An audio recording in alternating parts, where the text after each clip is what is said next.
আপাকে ফেরাতে জাপাকে রক্ষা করতে চায় তারা, প্রশ্ন নূরের। জানাবো 2014, 2018 ও 24 সালের নির্বাচন প্রক্রিয়া পুলিশকে ভুলে যেতে হবে, বলছেন স্বরাষ্ট্র উপদেষ্টা।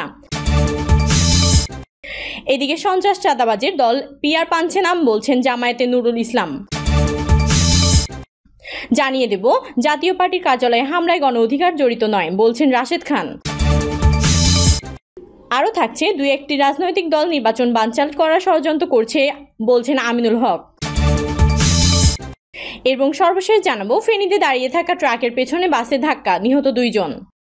এতক্ষণ শুনছিলেন সংবাদ শিরোনাম, এবারে বিস্তারিত। তবে তার আগে অনুরোধ থাকবে আমাদের চ্যানেলটি সাবস্ক্রাইব করে বেল আইকনটি ক্লিক করুন।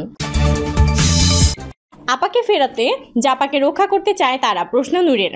গণ অধিকার পরিষদের সভাপতি ও ঢাকা বিশ্ববিদ্যালয় কেন্দ্রীয় ছাত্র সংসদ সাবেক ভিপি নুরুল হক নূর বলছেন, তার মানে কি তারা আপাকে ফেরাতে জাপাকে রক্ষা করতে চায়? রবিবার 7 সেপ্টেম্বর ফেসবুকে দেওয়া এক পোস্টে তিনি এসব কথা বলেন। পোস্টে নুরুল হক নূর লিখেছেন, তার মানে তারা আপাকে ফেরাতে জাপাকে রক্ষা করতে চায়। 2009 থেকে 2025 সালের গুম খুন বর্বরতা ভুলে যাইয়েন না। ভারত ও লীগের ঘেটুদের চালু করা শব্দ মব করেন। গত 1 বছর উল্লেখযোগ্য কয়েকটা মব কারা কোথায় করছে? তিনি আরো বলেন, জুলাই যোদ্ধাদের আওয়াজটুকু না থাকলে আর সরকার প্রধান ডক্টর ইউনূস ছাড়া অন্য কেউ থাকলে টের পেতেন মব কাকে বলে, মবের প্রভাব কি। তিনি তার বক্তব্য শেষে লিখেছেন, অস্তিত্বের জন্য আপাজাপা লীগ নির্মূলের বিকল্প নেই। দয়া করে এখানে সুশীলগিরি দেখাইয়েন না। আমরা ফেসিবাদ বিরোধী বাংলাদেশপন্থী জনগণের ঐক্য চাই। উল্লেখ্য, গত 30 আগস্ট রাত 9টার দিকে কাকরাইলের আল রাজীব টাওয়ারের সামনে জাতীয় পার্টি ও গণ অধিকার পরিষদের মধ্যে সংঘর্ষের পর আইন শৃঙ্খলা বাহিনীর লাঠিপেটায় নূরসহ বেশ কয়েকজন নেতাকর্মী গুরুতর আহত হন। পরে সংগঠনের নেতাকর্মীরা আহতদের উদ্ধার করে দ্রুত হাসপাতালে নিয়ে যান। এখনও তিনি ঢাকা মেডিকেল কলেজ হাসপাতালে চিকিৎসাধীন রয়েছেন। 2014, 18 ও 24 সালের নির্বাচন প্রক্রিয়া পুলিশকে ভুলে যেতে হবে, বলছেন স্বরাষ্ট্র উপদেষ্টা।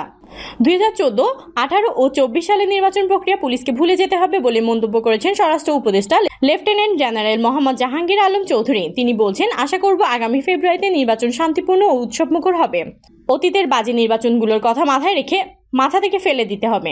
নির্বাচন ঘিরে মাস্টার ট্রেনারদের ট্রেনিং সম্পন্ন করা হয়েছে জানিয়ে স্বরাষ্ট্র উপদেষ্টা বলেন, শান্তিপূর্ণ ও উৎসবমুখর পরিবেশে ফেব্রুয়ারিতে একটি নির্বাচন চাই আমরা, কিন্তু নির্বাচন শুধু আইন শৃঙ্খলা বাহিনীর ওপর নির্ভর করে না।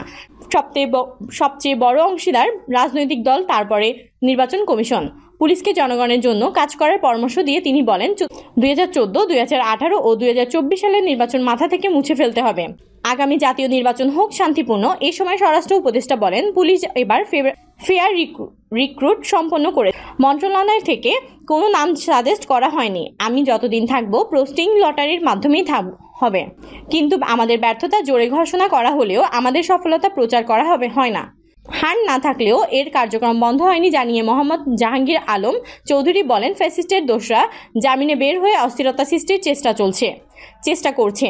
এই বিষয়ে আমরা সজাগ রয়েছি। আসন্ন পূজাতে অস্থিরতা সৃষ্টির পায়তারা চলছে, তবে তা মোকাবেলায় আমরা প্রস্তুত রয়েছি। সন্ত্রাস চাঁদাবাজের দলই পিআর মানছে না, বলছেন জামায়াতে নুরুল ইসলাম। বাংলাদেশ জামায়াতে ইসলামীর কেন্দ্রীয় নির্বাহী পরিষদ সদস্য ও ঢাকা মহানগরী দক্ষিণের আমির মোহাম্মদ নুরুল ইসলাম বুলবুল বলেছেন, যে দলের নেতাকর্মীরা 5ই আগস্ট পরবর্তী সারা দেশে গুম, লুটপাট, সন্ত্রাসী, চাঁদাবাজি, নৈরাজ্যের সৃষ্টি করেছে, সেই দলই এখন ভয়ে পিআর পদ্ধতির নির্বাচন মেনে নিতে পারছে না। আমির মোহাম্মদ নুরুল ইসলাম বুলবুল বলেন, কারণ তারা জানে পিআর পদ্ধতি ভোট হলে কেন্দ্র দখল করা যাবে না, ভোট চুরি করা যাবে না, অস্ত্রের মহড়া দেওয়া যাবে না। তারা চাচ্ছে পুরনো ব্যবস্থায় নির্বাচন হলে কোনো মতে অস্ত্রের মহড়া নিয়ে কেন্দ্র দখলের মাধ্যমে ভোট চুরি করে যদি 1 ভোটও বেশি আদায় করা যায় তাহলে বিজয় নিশ্চিত হয়ে যাবে। নুরুল ইসলাম বুলবুল বলেন, তরুণ ছাত্র সমাজ দেশবাসীকে সঙ্গে নিয়ে ভোট কেন্দ্র পাহারা দেবে। পিআর পদ্ধতির নির্বাচনের মাধ্যমে প্রতিটি ভোটের হিসাব বুঝে নেবে। একটা ভোটের ব্যবধানে লাখ লাখ ভোট নষ্ট হয়ে যাওয়ার পদ্ধতি বাতিল করতে হবে। তিনি আরো বলেন, জামায়াতে ইসলামী 5 বছর রাষ্ট্র পরিচালনা করলে দেশ উন্নয়নের দিক থেকে 25 বছর এগিয়ে যাবে। কারণ জামায়াতে ইসলামীতে কোনো দুর্নীতি, স্বজনপ্রীতি, আত্মীয়করণ, দলীয়করণ, সন্ত্রাস, চাঁদাবাজ নেই। তিনি বলেন, দুর্নীতিগ্রস্ত নেতৃত্ব মুখে নীতিবাক্য বললেও দেশ তাদের হাতে নিরাপদ নয়। সন্ধানী সুযোগের অপেক্ষায় রয়েছে। সুযোগ পেলেই বিষ ধরা সাপের মতো এরা ফুসে উঠবে। দেশকে আবারও দুর্নীতিতে বিশ্ব চ্যাম্পিয়ন করবে। কয়লা ধুইলে ময়লা যায় না। দুর্নীতিতে বিশ্ব চ্যাম্পিয়ন নেতৃত্ব দুর্নীতিমুক্ত দেশ গঠন করতে পারবে না। জাতীয় পার্টির কার্যালয়ে হামলা গণ অধিকার জড়িত নয় বলছেন রাশেদ খান। জাতীয় পার্টির অফিসে হামলার সঙ্গে গণ অধিকার পরিষদের জড়িত থাকার অভিযোগ নাকচ করে দিয়েছেন সংগঠনের সাধারণ সম্পাদক রাশেদ খান। রাশেদ খান বলেন, কে বা কারা জাতীয় পার্টির কার্যালয়ের সামনে গিয়েছে এর প্রেক্ষিতে জাতীয় পার্টির মহাসচিব আমিল দোসর বলছেন এই ঘটনার সঙ্গে নাকি গণ অধিকার পরিষদ জড়িত। গণ অধিকার পরিষদের সাধারণ সম্পাদক জানান, জাতীয় পার্টির একাংশের মহাসচিব শামীম হায়দার পাটোয়ারি গণ অধিকার পরিষদ নিষিদ্ধের দাবি করার স্পর্ধা দেখিয়েছেন। তাকে এবং জাতীয় পার্টির চেয়ারম্যান GM কাদেরকে 24 ঘন্টার মধ্যে গ্রেফতার করতে হবে। প্রসঙ্গ, গত শুক্রবার রাতে জাতীয় পার্টির কেন্দ্রীয় কার্যালয়ে ভাঙচুর অগ্নিসংযোগ করা হয়। এর আগে গত 30 আগস্টেও এই কার্যালয়টিতে হামলা ও ভাঙচুরের ঘটনা হয়েছিল। এই ঘটনার জন্য গণ অধিকার পরিষদকে দায়ী করে দলটির নিবন্ধন বাতিলের দাবি জানান জাতীয় পার্টির মহাসচিব শামীম হায়দার পাটোয়ারি। দু একটি রাজনৈতিক দল নির্বাচন বানচাল করার ষড়যন্ত্র করেছে বলছেন আমিনুল হক। বাংলাদেশ জাতীয়তাবাদী দলের কেন্দ্রীয় ক্রীড়া বিষয়ক সম্পাদক ও ঢাকা মহানগর উত্তর বিএনপির আহ্বায়ক আমিনুল হক বলেছেন, দেশের জনগণ দীর্ঘ 15 বছর ভোটাধিকার থেকে বঞ্চিত। এখন মানুষ অধীর আগ্রহে অপেক্ষা করছে তাদের ভোটাধিকার প্রয়োগের জন্য। তিনি ঘোষণা দেন, আগামী ফেব্রুয়ারি জাতীয় নির্বাচনে জনগণের ভোটের মাধ্যমে একটি অবাধ ও সুষ্ঠু নির্বাচনের পরিবেশ গড়ে তুলে বাংলাদেশের জনগণের সরকার প্রতিষ্ঠা করা হবে। আমিনুল হক বলেন, দেশে দুই একটি রাজনৈতিক দল বিভিন্নভাবে ষড়যন্ত্র করছে নির্বাচনকে বানচাল করার জন্য। আমরা তাদের আহ্বান জানাই, ভুল পথে ধাবিত হবেন না। আগামী ফেব্রুয়ারিতে যে জাতীয় নির্বাচন অনুষ্ঠিত হবে সেখানে সব দলের অংশগ্রহণের মাধ্যমে আমরা অবাধ ও সুষ্ঠু নির্বাচন চাই। জনগণ যেন ভোট কেন্দ্রে গিয়ে আমাদের ভোটাধিকার প্রয়োগ করতে পারেন। তিনি আরও বলেন, বিএনপি ক্ষমতায় গেলে দেশের মানুষের মৌলিক অধিকার নিশ্চিত করার পাশাপাশি স্থানীয় সমস্যার স্থায়ী সমাধান করা হবে। বর্তমানে আমরা রাজনৈতিক কর্মী, নাগরিক ও আপনাদের এলাকার সন্তান হিসেবে পাশে আছি, কিন্তু অনেক সমস্যা রয়েছে যেগুলো সমাধান করা সরকারের দায়িত্ব। জনগণের ভোটে বিএনপি সরকার গঠন করলে ইনশাল্লাহ সব সমস্যার দ্রুত সমাধান হবে। স্বাস্থ্যসেবা ও শিক্ষার প্রতিশ্রুতি দিয়ে আমিনুল হক জানান, ভবিষ্যতে প্রতিটি ওয়ার্ডে কমিউনিটি ক্লিনিক, মাতৃসদন হাসপাতাল ও সরকারি হাসপাতাল স্থাপন করা হবে। এছাড়া নিম্ন আয়ের মানুষের সন্তানদের জন্য বিনামূল্যে শিক্ষা নিশ্চিত করতে শিক্ষা প্রতিষ্ঠান নির্মাণের প্রতিশ্রুতিও দেন তিনি। নেতাকর্মীদের প্রতি নির্দেশনা দিয়ে দলীয় নেতাকর্মীদের উদ্দেশ্যে তিনি সতর্কবার্তা দিয়ে বলেন, আওয়ামী স্বৈরাচার সরকার গত 17 বছর মানুষের উপর যেভাবে প্রভাব বিস্তার করেছে, বিএনপি কোনো দিন তা করবে না।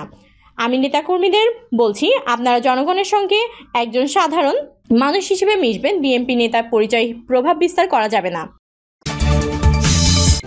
ফেনীতে দাঁড়িয়ে থাকা ট্রাকের পেছনে বাসের ধাক্কা, নিহত 2 জন। ফেনীতে দাঁড়িয়ে থাকা ট্রাকের পেছনে শ্যামলী পরিবহনের একটি বাসের ধাক্কায় 2 জনের মৃত্যু হয়েছে। রোববার 7 সেপ্টেম্বর সকাল 6:30টার দিকে ঢাকা চট্টগ্রাম মহাসড়কের হাফিজিয়া এলাকায় এই দুর্ঘটনা ঘটে। নিহতদের রয়েছেন বাসের সুপারভাইজার রবিউল ইসলাম। তিনি পাবনায় সাতিয়া উপজেলার রঘুনাথপুর গ্রামের ওয়াজেদ আলীর ছেলে।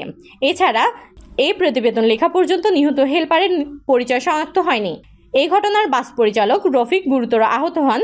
পুলিশ ও প্রত্যক্ষদর্শী সূত্রে জানা যায়, সকাল 6:30টার দিকে চট্টগ্রাম থেকে ঢাকাগামী শ্যামলী পরিবহনের যাত্রীবাহী বাসটি ঢাকা চট্টগ্রাম মহাসড়কের হাফিজিয়া এলাকায় পৌঁছালে সেখানে চলন্ত একটি ট্রাক হঠাৎ দাঁড়িয়ে যায়। এই সময় বাসটি সজোরে ট্রাকের পেছনে ধাক্কা দেয়। এতে ঘটনাস্থলে বাসের সুপারভাইজার নিহত হন। আহতের উদ্ধার করে ফেনী জেনারেল হাসপাতালে নিয়ে গেলে কর্তব্যরত চিকিৎসক হেলপারকেও মৃত ঘোষণা করেন। বাস চালকের অবস্থা আশঙ্কাজনক হওয়ায় তাকে উন্নত চিকিৎসার জন্য ঢাকায় পাঠানো হয়েছে। প্রিয় দর্শক, এই ছিল সর্বশেষ সংবাদ। আপডেট সব সংবাদ পেতে চ্যানেলটি সাবস্ক্রাইব করে বেল আইকনটি ক্লিক করে রাখুন। কমেন্টে আপনার মতামত জানিয়ে আমাদের সাথে থাকুন। ধন্যবাদ।